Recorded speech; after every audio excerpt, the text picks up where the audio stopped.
Hi there. Welcome back. Welcome back to Rock On Live. It's Dr. Rock here. That is spelled R-A-K, pronounced R-O-C-K. I'm a lifestyle physician. I help people rock their lives by making and taking control of their health by making lifestyle changes. And today, I'm going to talk about a topic that has been really impactful in my life. But before we start, I just want to remind everyone that the information shared here is for educational purposes only, and always consult with a healthcare provider before making any changes to your health routine. So today I'm going to talk about a topic called hormesis and the concept of hormesis. So first I'll say hormesis is these are certain stresses that we experience or apply to our body. You sometimes hear it sort of termed as the what doesn't kill you makes you stronger. And it involves exposing the body to low doses of stressors, such as exercise, cold exposure, intermittent fasting, which in response to that, the body builds back stronger. So there are beneficial effects on the health. So these mild stressors trigger adaptive responses in our body that improve our resilience, improve our overall well-being. The word hormesis actually originates from the Greek word hormo, which means to excite or to stimulate. So before I kind of delve into, uh, you know, what the benefits are and how you might do it, I'm going to tell you a little bit about why I have benefited myself so much from this, how I discovered it. So first, I'll say I'm going to talk about mental health. I'm going to talk about my depression, and I want to again the disclaimer that this is for educational purposes, and this can be a very heavy subject. So I'm not at all suggesting that what has worked for me will work for everyone, but I want to give you my experience. So I've struggled with depression for years. I'm 44 now. I think I probably had depression going back as far as when I was a teenager. When I was in college, I would have these long periods where I was just sort of exhausted for several weeks on end. Sometimes I'd go several days with skipping classes. I wouldn't leave my room, and I didn't really know why that would happen. I just didn't have energy or an interest in doing things, and this pattern sort of persisted. It persisted when I was in medical school, and it wasn't until I was in my psychiatry rotation that I was learning about the symptoms of depression. Sleep issues, lack of interest in normal activities, feeling guilty, having a lack of energy, being unable to concentrate, changes in appetite. These are some of the hallmarks of depression that we were learning about. And then I was sort of like, check, check, check. I have all these things. So knowing this was actually empowering, because then I said, okay, maybe this is what I have. And so I sought out help. I saw a psychiatrist, and I actually started an antidepressant.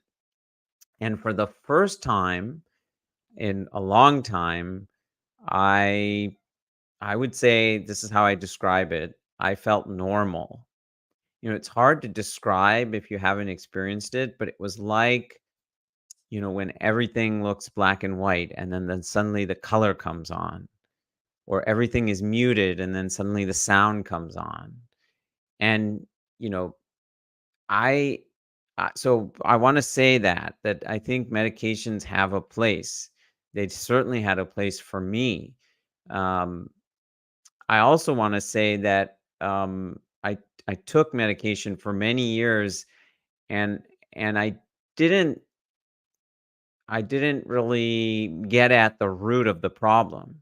Why were there these chemical imbalances in me? Now we're learning that depression is a neuroinflammatory condition. So my own personal experience was my diet and my lifestyle were likely promoting this. I didn't exercise, I ate a lot of inflammatory foods, and many and I didn't incorporate many anti-inflammatory foods, like plant foods. And so, over the last 7, 8, 9 years, as I've changed my lifestyle, I've noticed quite clearly that my mood has also improved. And it's in my health journey that I've discovered certain practices, these hormetic practices that, yes, they have an impact on improving your overall health. I'll touch on that briefly. But for me, really, I came to them and I continue to do them because they actually boost your mood. And one of the kind of gateways for me in learning about some of these practices was I discovered Wim Hof. Wim Hof, Wimhof. So you may be familiar with him, maybe you're not. Wim Hof is from the Netherlands, and actually, his story is one that he had 5 children with his wife, and then his wife committed suicide. And he went into this very deep and dark depression and couldn't get out of his head. This happens often in depression. One of the features that many people will experience is rumination, where you have these perpetual thought patterns, these negative thought patterns that you sort of keep replaying in your head. And so I've experienced that. He talks about experiencing that, and one of the things that helped him get out of that was actually going into very cold water. And then when he would go into very cold water, he realized that if he slowed his breathing down, that his body started to adjust and adapt, and that he felt invigorated. And he has a practice that he's developed that involves breath work and involves cold exposure. And when I during the pandemic, while I was working in the hospital, I had previously kind of done some of his practices, but then I sort of doubled down on them and I started doing them regularly. Every day I was doing breath holds, breath practices, and cold showers. And I really focused on the practices mostly for their immune boosting effects. And there are immune boosting effects. I won't really go into those. Maybe that'll be a topic for another live stream. But I started doing regular breath work, cold showers, and what I didn't expect were the mood boosting effects. Like literally you sort of feel high from these practices. And also my gym had closed, and I wanted to continue exercising, so I started taking up running during this time. And continued aerobic activity for sustained period of time, as I'll talk about, is also a hormetic practice, right? So what I didn't expect was that my mood would feel so good, actually, to the point where I said, I wonder, might I try and taper off my antidepressant? And again, I want to say here, antidepressants are very useful in helping people with psychiatric illness. And I'm not advocating that anyone stop their medication if it's helping them. They were a lifeline for me for many years. And I know my own experience through comprehensive lifestyle changes and adopting these hormetic practices, I was able to come off my antidepressant after being on one for almost 2 decades. Now, I still get symptoms of depression, I'll be honest. And even this morning, I was feeling a little low and sluggish. But you know what I did this morning? I took an ice bath and I did breath work. And uh, and and I'm able to recognize when I'm having those symptoms. Um, so now I want to talk a little bit about hormesis and how these practices work. So, as I said, hormesis is this concept that low dose stressors can lead to beneficial effects on the health. So, for example, when you exercise, your muscles undergo a tiny amount of damage. And if you're strength training, for example, it prompts them to grow back stronger. Similarly, when you expose yourself to cold, you can enhance your body's ability to manage stress. You improve your circulation. There's research that shows that intermittent fasting improves metabolic health. One of the researchers and authors I really, really love is Dr. Anna Lemke. And Dr. Lemke is at Stanford, and she, a couple years ago, wrote a book called Dopamine Nation, which I highly recommend. And she defines hormesis as the branch of science that studies the beneficial effects of administering small to moderate doses of noxious and painful stimuli, such as cold, heat, gravitational changes, food restriction, radiation, and exercise. So all of these things, these low dose stressors, will lead to adaptations. On a cellular level, we know they're working to increase mitochondrial density in the cells. So our cells have mitochondria, which are the powerhouses of the cells. They produce energy that ultimately is what everything and all our cellular processes run off of. And you're increasing the amount of mitochondria within the cell, so the cells become more efficient. This is why these hormetic practices are purportedly thought to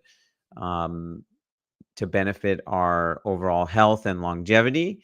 I'm not going to get into that today, and a lot of that science is not, very clear. A lot of it is in animal studies. Um, I really want to focus on, and I have focused on the mood enhancing effects. And I saw Dr. Lemke speak last year at a conference. And one of the most fascinating things that she talked about was when you do these hormetic practices. So when you take a substance, for example, when you take something like a drug, or when you look at your phone, you will get this release of dopamine, right? It feels good in the moment if I eat something really sugary. And the problem is, as Dr. Lemke describes, is there are these gremlins then. You can think of it like a seesaw. And so you feel good, but then there are these gremlins that jump on. I love that she calls them gremlins. They jump on the other side of the seesaw, so that there is an equal and an opposite reaction to that. There's a withdrawal, and there's a feeling of coming down from that. Yeah. And so you don't feel good. And if it's a substance or a drug, you have to use more of it if you want to continue to feel good. You have to use more of it, and then more gremlins jump on that seesaw. So at a certain point, you're developing tolerance. This is what happens with chemicals. You develop tolerance, and then there's a withdrawal, and then you end up feeling worse. The fascinating and amazing thing about hormetic stresses, like exercise, like cold exposure, heat exposure is another one, sauna, um, is that there is a dopamine release, and it is sustained. So, for example, after 4, 5, 6 minutes of sustained cold exposure in an ice bath, for example, there's the sustained release of dopamine for several hours, and there are no gremlins. There is no withdrawal, and so this is almost like I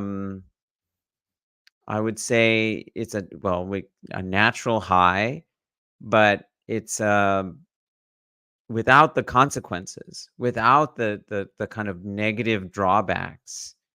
So so in that sense, this is a way for people to, I think, also overcome addictive substances.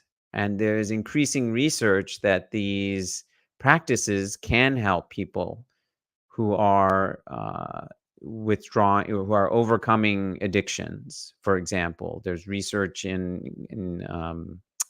in drugs of abuse, for example, using cold exposure um, uh, can help um, can help with that recovery. Okay. And last, I want to talk about how you might incorporate hormesis and what some of the practices are. Again, these are things for you to potentially explore and try, but always keep in mind that everyone's situation is different. Your medical situation is different. And so you want to do these things safely and make sure that they're appropriate for you. I mentioned Wim Hof breathing. This is a controlled breathing exercise that he teaches. You can very easily, search online and find guided breathing that he will guide you through. And this is taking a series of forced inhalations and exhalations, generally 30. He starts with 30 inhalations and exhalations, and then a long breath hold. And that long breath hold is actually the hormetic part of it. So you're holding your breath. I remember when I started doing it, I would hold my breath initially maybe for a minute, minute and a half. Now I regularly hold my breath for like 2.5, sometimes 3 minutes, because I do 2 rounds of this breath holding every morning. And so you build up your capacity, your lung capacity. You also build up something called carbon dioxide tolerance. So your tolerance to carbon dioxide builds up. I'm not going to get into that right now. So that's one. Cold exposure. The easiest way to start introducing cold exposure is through cold showers. So, and this is what I did. You can try ending your shower with a burst of cold water. It doesn't even have to be on the coldest setting to start. It could just be colder.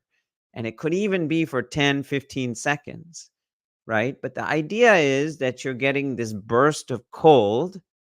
If you can do it for 30 seconds up to a minute, you gradually increase the duration. What happens when you get this burst of cold? In response to that, your body starts to release certain chemicals, dopamine being one of them, but also opiates, cannabinoids. These are chemicals that you can endogenously produce internally. Um, and when you do that, you get the benefits of feeling good without the downside of the gremlins, without the downside of an external chemical making you ultimately feel worse. Um, Sustained aerobic exercise. So this is, regular moderate intensity exercise. So jogging or even brisk walking um, for a sustained period of time. This is what people refer to as the runner's high, because after about 10, 15 minutes, we really see an uptick in all these same chemicals. Um, and so this is another method. Another method is intermittent fasting. So this is where you start to extend the amount of time. Not everyone fasts overnight, as say, generally speaking, unless you're, um, you know, getting up and eating overnight. But um, generally, everyone has a fast. This is why we call it breakfast, because you're breaking the fast. Um, and so over time, you can extend that fasting window. And when we do that, our body starts to adapt to fasting periods. There's potential health benefits to having, for example, a 13 or 14-hour fast overnight, but there are also some of these mood enhancing benefits. Um, one very fat. Next one I'll talk about is uh, the hormesis that you get from foods. So there are chemicals, phytochemicals in plants, in fruits and vegetables. We call them phytochemicals, but they're also called xenohormetic compounds. xenohermetic compounds, that compounds like sulforaphane in cruciferous vegetables and curcumin in turmeric, these actually provide a mild stress to your body. And in response to that, in response both internally in our body, but also our gut bacteria, in response to that, actually produce certain beneficial compounds in response to these mild stressors. So, so eating a lot of rich, colorful, vibrant plant food is another way. And then the last one that I personally, there are more than this. I mentioned heat exposure, but I don't at this point regularly incorporate that. But meditation, um, and so meditation is not really a stress on the body, but there's a lot of evidence um, that meditation actually does have this release or raising of the dopamine levels. And again, it does so without spikes caused by, without the withdrawal and the kind of gremlins that are caused by other drugs. So yeah, I now, how many years is it? 3 years now that I've been able to, I would say, successfully manage my depression. I now am more aware of when I'm getting these kind of symptoms, or um, when I'm starting to feel some of those symptoms, and I have this laundry list of things that I'm able to do. I'm able to do these things regularly. So in that sense, it uh, helps boost my mood and really prevent these prolonged periods that I used to get of depressive episodes. And so again, it's essential to really listen to your body, and these practices can be an adjunct to anyone's kind of therapy or self-care. Yeah. All right. So I appreciate your time and your attention. If you're watching live, thank you. If you're watching recorded, I'm here every week, and you can visit my website, rockyourlife.com. I provide one-on-one medical care, lifestyle medicine care. I also run health tribes. These are health education groups. I have a plant-based group for people who are all working to eat more of a plant-based diet. I have a heart health group for people that are really trying to learn and focus more on their heart health. And then I newly launched men's health tribe, the men's peak tribe. And so you can find out about all of those on my website. And I appreciate all of you. Thank you so much. I will see you back here next time. Until then, live well and rock on. Boom.